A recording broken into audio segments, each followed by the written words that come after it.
एक समय की बात है।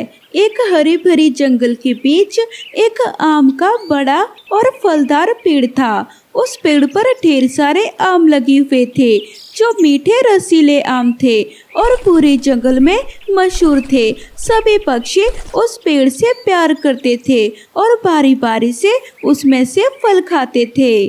परंतु उसी जंगल में एक नटखट कौवा भी रहता था जो अपनी चालाकी के लिए जाना जाता था। कौवे ने देखा कि आम का पेड़ तो सभी का ध्यान आकर्षित करता है, तो उसने सोचा, अगर मैं सारे आम चुपचाप तोड़कर अपने पास रख लूं तो सबको मुझसे फल मांगने आना ही पड़ेगा। अगर कोई पक्षी आया नहीं तो जंगल में किसी फल वाले को बेचकर भी मैं अच्छा खासा पैसा कमा सकता हूँ। ऐसा सोचकर कालू कौवा रात होते ही चुपके से आम के पेड़ के पास आया और सारे आम तोड़कर अपनी गुफा में चला गया। अब मजा आएगा, सब मुझसे ही पूछने आएंगे आम के लिए। इधर सुबह सब पक्षी पेड़ के पास आए तो देखा कि पूरा पेड़ खाली है, पेड़ पर एक भी आम नहीं लगा है। ये देख सारे पक्षी हैरान और दुखी हो गए। लेकिन जंगल में एक टूनी चिड़िया भी रहती थी। उसे जंगल का सबसे समझदार जानवर माना जाता था। उसे वहाँ बुलाया जाता है। वो पेड़ की तरफ देखती है और सोचती है, ये तो बड़ा ही कमाल हो गया। एक पक्षी इतने सारे आम एक बार में तो नहीं खा सकता है, फिर सारे के सारे आम कहाँ गए? ये सोचकर टूनी चिड़िया स्थिति को समझने के लिए चारों ओर नजर दौड़ाने लगती है। आम के पेड़ के चारों ओर चक्कर लगाती है। जरूर ये किसी एक पक्षी का काम है। उसने फल खाए नहीं बल्कि चुराए हैं।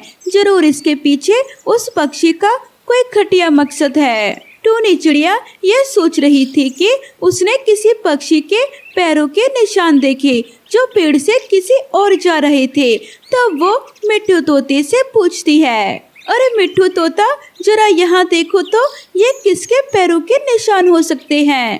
अरे टूनी चिड़िया, ये तो कालू कौवा के पैरों के निशान लग रहे हैं। अच्छा, ये वही बदमाश कालू कौवा हो सकता है जो हमारे जंगल में है। हाँ टूनी चिड़िया, बाकी सारे पक्षियों में वो बड़ा ही बदमाश है। तब टूनी चिड़िया पैरों के निशानों का पीछा करती है। पीछा करते करते वो निशान उसे एक गुफा तक ले जाते हैं। तब टूनी चिड़िया धीरे से सब पक्षी से कहती है, चिंता मत करो, मैं इस समस्या का हल निकालूंगी।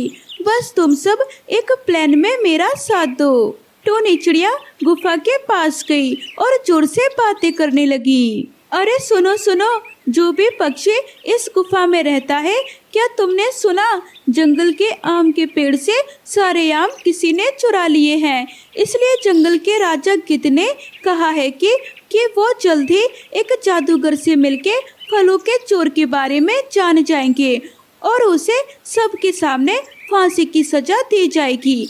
लेकिन अगर वो अपनी गलती मान लेता है और आम लौटा देता है तो उसे माफ करके जंगल से निकाल दिया जाएगा। ये सुनकर तो कालू कौवा बहुत डर जाता है और वो सोचता है, अरे बाप रे बाप, ये क्या हो गया? इतनी बड़ी बात हो जाएगी और मेरी जान पर आ जाएगी, ये तो मैंने सोचा ही नहीं था। अब मैं क्या करूं? वो आम चोर तो मैं ही हूँ। ये बात अगर गिद्ध को पता चल गई तो मेरी खैर नहीं। मुझे जल्दी से जल्दी कुछ करना होगा, लेकिन मैं क्या करूँ? कुछ समझ में नहीं आ रहा। तब कालू कौवा थोड़ा सोचता है और कहता है, हाँ यही सही रहेगा। गोंद से सारे फलों को पेड़ में वापस चिपका देता हूँ।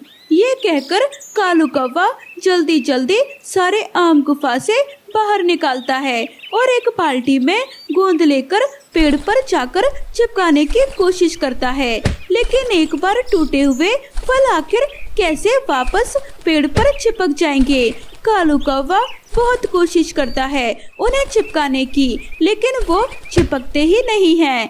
तब कालू कौवा रोने लगता है। अरे ये फल चिपक क्यों नहीं रहे? अब तो मेरी मौत तय है। गिद्ध मुझे निकाल देगा, मुझे जंगल से निकाल देगा, या तो फांसी पर लटका देगा, या फिर जंगल से बाहर निकाल देगा, या फांसी से मरना होगा।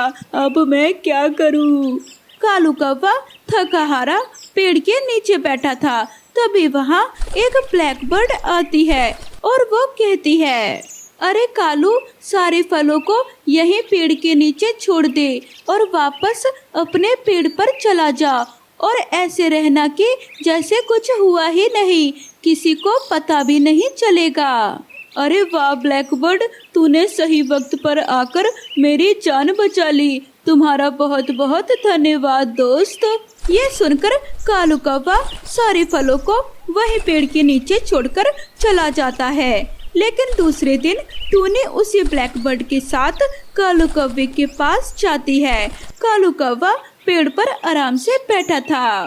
कालू कौवा ब्लैकबर्ड को देखकर परेशान हो जाता है। वो समझ जाता है कि उसकी चोरी पकड़ी गई।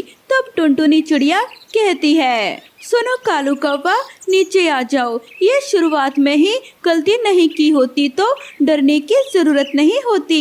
ये जंगल सभी का है और हमें एक दूसरे के साथ मिलजुल कर रहना चाहिए। अगर तुम सारे पक्षियों से माफी मांगो तो मैं गिद्ध को ये बात नहीं बताऊंगी। ये सुनकर कालू कौवे को अपनी गलती का एहसास हुआ और उसने सबके सामने माफी मांगी। और कालू कौवे ने वादा किया कि वो आज के बाद चोरी नहीं करेगा। वो दूसरों के साथ मिलजुल कर रहेगा। लालच और स्वार्थ से केवल मुसीबतें मिलती हैं। और उसने वादा किया कि वो दूसरों का हिस्से का फल कभी नहीं लेगा और सबके साथ मिलजुल कर रहेगा। उसी दिन के बाद सभी पक्षी खुशी खुशी अपना जीवन गुजारने लगे।